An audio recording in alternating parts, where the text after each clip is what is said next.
Breaking news. দ্রুততম সেঞ্চুরির record গড়ে বাংলাদেশকে জেতালেন সোহান। বিস্তারিত দেখুন পুরো ভিডিওতে। দর্শক, ঘরোয়া ক্রিকেটে হার্ড হিটিং নিয়ে নজর কাড়েন হাবিবুর রহমান সোহান। এরপর বাংলাদেশ প্রিমিয়ার লিগেও সাফল্য পেয়েছেন তিনি। এবার বাংলাদেশ এ দলের হয়ে ব্যাট হাতে রীতিমতো ঝড় তুলেছেন।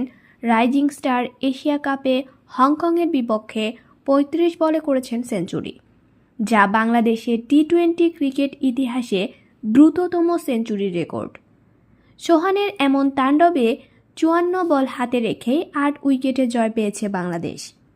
দোহাতে টসে হেরে আগে ব্যাট করতে নেমে নির্ধারিত ২০ ওভারে ৮ উইকেট হারিয়ে ১৬৭ রান করে হংকং।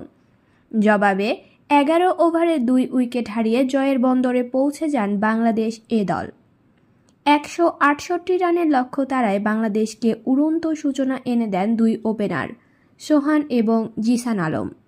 বিশেষ করে সোহান শুরু থেকেই আক্রমণাত্মক ব্যাটিং করেছেন। তার সামনে রীতিমতো বল ফেলার জায়গা খুঁজে পাচ্ছিলেন না হংকংয়ের বোলাররা। দুই ওপেনারের দুর্দান্ত ব্যাটিংয়ে পাওয়ার প্লেতে কোনো উইকেট না হারিয়ে ১০৭ রান করে বাংলাদেশ, যেখানে মাত্র ১৪ বলে ৫০ করেন সোহান।